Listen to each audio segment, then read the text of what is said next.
it allows for a ledger. It is a ledger of transactions. You have digital scarcity thanks to non-duplication of information. Transactions are immutably registered and saved by all participating nodes. Competition among nodes to write history and obtain consensus around this history. The proof of work, as we said, and transactions are registered in blocks which are intertwined thanks to a Merkle tree. So all of this would lead to strengths and weaknesses. Bitcoin weaknesses, we talked about the bad reputation. It's very complex to use. I can testify for this. Consensus among participants for any modification of the software itself, which might be viewed as a strength. Transaction costs, limited capacity, and shifting from quasi-distributed to decentralized. It is becoming more and more centralized because of the need for very powerful servers to crack the mathematical problems. What are its strengths? It is currently decentralized. It is secure, transparent. It doesn't need trust. It only needs trust in cryptographic techniques and mathematical problems, which are probably the best form of absolute truth to human understanding. Agile, scalable, modifiable, highly adaptive. There are a profusion of positive views about Bitcoin. I will make the presentation available to you. You can read that. And the blockchain that has become mainstream. I think it would be far more interesting to take at least a couple of questions before we leave. Sorry for having taken so much time. And thank you.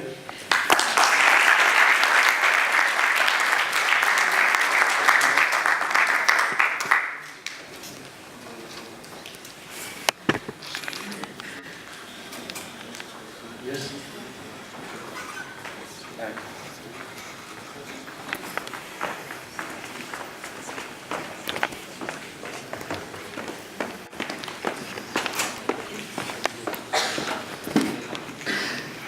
Good evening.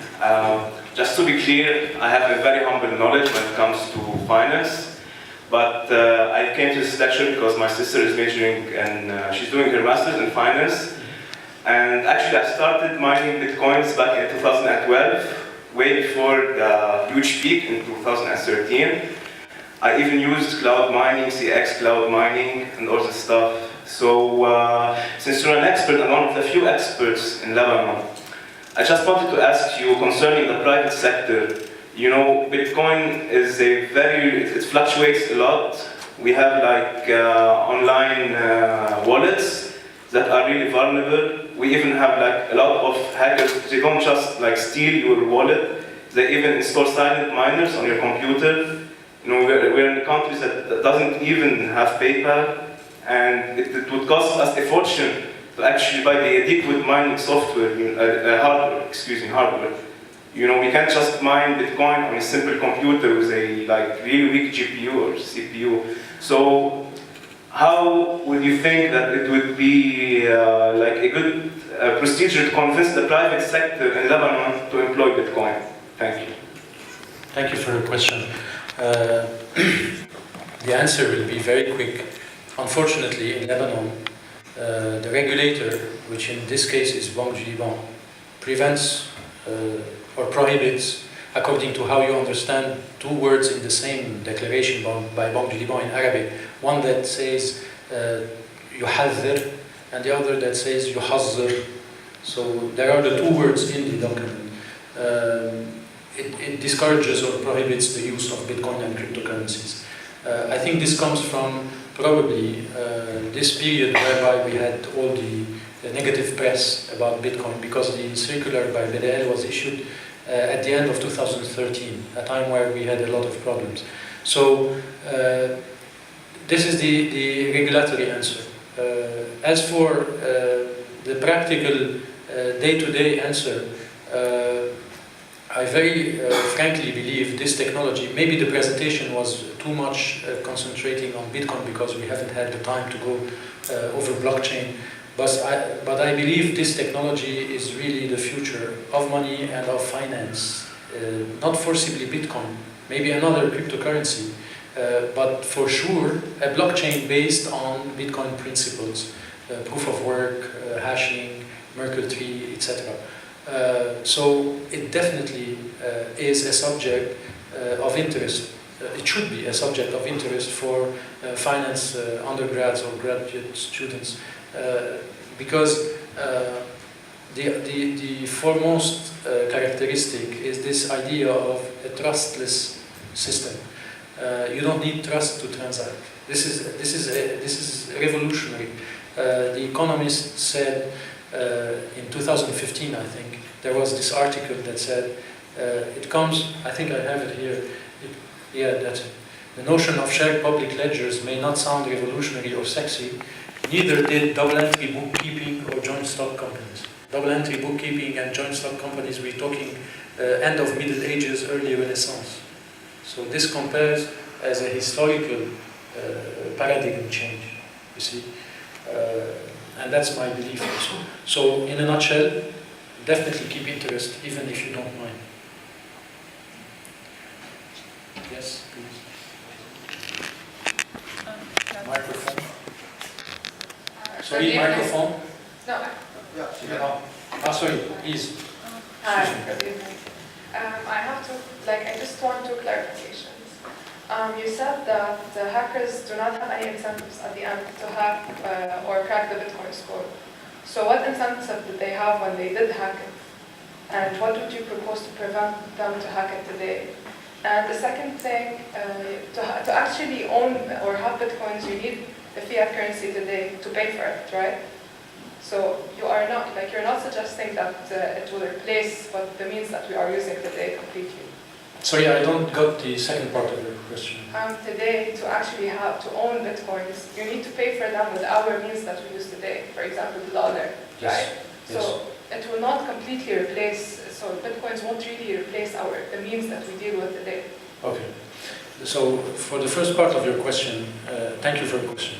For the first part of it, hackers hacked a lot of Bitcoins on private platforms, private websites, private wallets that have nothing to do with the Bitcoin system itself. Nobody since 2009 and counting has been able to hack the Bitcoin system. This is not due to some incredible firewall. This is very simply due to the exponential growth in the size of the system. Today, if you want to hack the Bitcoin network, you would need computing power equal, probabilistically speaking, to 51% of its existing power. If you take it in US dollars, we've talked about $7 billion hardware installed. You would need another $7 billion in hardware, plug it into the Bitcoin system, and compete with other nodes to be able to write the reality, which will become history in the blockchain, faster than the Bitcoin network. That's the way you hack it. There is no way you can hack the data of the past. No way. But the future, possibly, you can do it. But you need $7 billion of hardware to do it. You need electricity consumption equal to 1 gigawatt a year. Okay? And this means that you would put on the table, that's what I meant, you would be better off putting it to be the dominant player on the blockchain of the Bitcoin, because you would then have a market value added something like $11 billion. So it's an investment game. And it's the reason why, economically speaking, it's not really something that is plausible. Okay? Governments, competitors, Bitcoin, how do you say, people that would go and open their own version, etc. All of these have tried to undermine. In China, there was undermining, and nobody was able to do it because of this extensive growth, explosive growth and size of the Bitcoin network and the economic disadvantage. The second part, I think I answered also your second part. Thank you. Thank you. Yes. Yes. I wanted to ask you about the new cryptocurrency, the Zcash. If it's going to affect the Bitcoin, because they're saying that it's more secure. Yes. Zero cash, it is called. What it allows to do is to transact faster than Bitcoin because your transactions are registered faster on the blockchain of Zcash. That's for one. For two, it would be better in terms of the structure of the code and the protection, in fact, of information, provided it really avoids some pitfall that Bitcoin has gone through, which is, centrally speaking, this adoption phase. Because when you have the adoption phase, you need to grow very quickly today to reach the level where Bitcoin is. And this is a very big challenge to Zcash. It is a question, an open question. It is a possibility. Ether also is a possibility to take over Bitcoin in terms of the most important cryptocurrency. But we're living a historical time here whereby Darwinian selection is extremely accelerated. It's a Darwinian selection process. You have, I told the audience, you have 800 cryptocurrencies today. Probably maximum 10 of them have significant market value. The others are, let's say, experiments, Ponzi schemes, etc. It remains to be seen what Zcash will be. Thank you. As a follow-up on... Sorry? Yes. As a follow-up on what you're saying about the Darwin effect, it seems that on the Ethereum network, all of the like land registry, cadastre, and the legal contracts are using that network. Is that going to be related to the growth or survival of the Ether cryptocurrency, and would it have an effect on it, or are there two unrelated issues? I think it's greatly related, and I think this is one of the characteristics of blockchains we haven't talked about, which allow you to register assets. We did not talk about the asset aspect. I'll give you an example. If you buy a diamond, for example, you would take from the seller a certificate stating, from the jeweler, a certificate stating its clarity, its the way it is cut, etc., its color. What you can do, in fact, with a laser is to determine more than 30 characteristics, different characteristics of that diamond, be it the weight, the clarity, the cut, or other data that we don't even think about today. And this precision, having 30 different characteristics with varying values for each, would render this diamond unique, for sure. Then you would have variation multiplied by variation on 30 different characteristics. So it is a way to identify in a practically 100% sure way an asset, whether a car, a diamond, or others.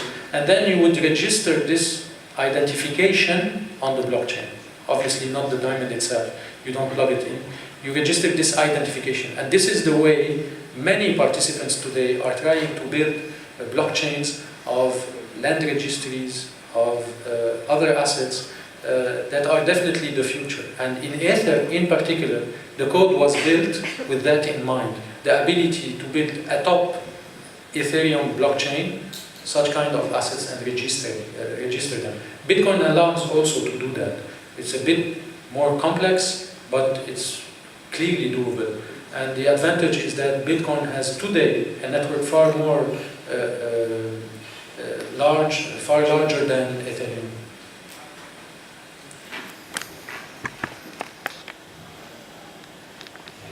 Hello, thank you for the lecture. I wanted to ask, so the first 100,000 bitcoins were much, they need less computer power to mine than 16 million bitcoin. And you said how it was decentralized, now it's become quasi-decentralized. Doesn't that in a way defeat the purpose, because you can have very few, maybe corporations or individuals with huge investment control the market, like the bitcoins, number of bitcoins? That's a real threat, and I'll tell you something. There are about 4 central players, which are pools of nodes, okay, who dominate the Bitcoin network. And one of them, at a certain point in time, reached 25% of the processing power. And you know what they did? They refused new participants in their pool in order to reduce their percentage, because it's not in their interest. Because then Bitcoin would lose value.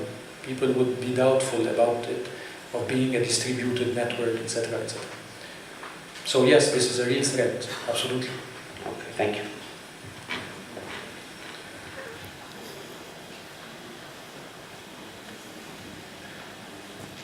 Hello. The privacy offered by Bitcoin, where traders remain sort of anonymous, made it a facilitator and a platform for illicit and illegal activities. It was proven by Silk Road when the FBI shut it down, and Silk Road 2 reopened, and it's still a platform for illicit activities. So how this can be managed for a currency? Okay. Do you know what's the favorite currency bill of Colombian narco-traffickers? It's the 500 euros. It's a bill, 500 euros. And it is the place in the world where it is used the most. Would we shut down the euro because of that? I'm not sure.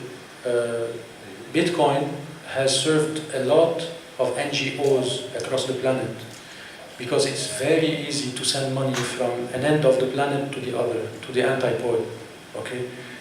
In the meantime, it has also been used in very dark web activities, drugs, abuse, crimes, etc. Yes, but is that a reason why we would shut down Bitcoin or stop it? I'm not sure. What can be done in that sense? It's a good question, because it is anonymous, the Bitcoin network, but up to a point, because when you have public addresses whereby you can pay Bitcoin to somebody that shows you its public address, on the Bitcoin transaction networks, the public address appears. And then you can trace all operations that have taken place on a specific public address. So this defeats a little bit what the money characteristic of Bitcoin that is called fungibility, because a $100 bill is the same as a $100 bill, but a public address in Bitcoin sometimes is not the same as another public address, because it has been used in the past for doubtful transfers, you see. So this is also a debate. There are other cryptocurrencies who try to tackle this in order to protect anonymity. Zcash is a pure example.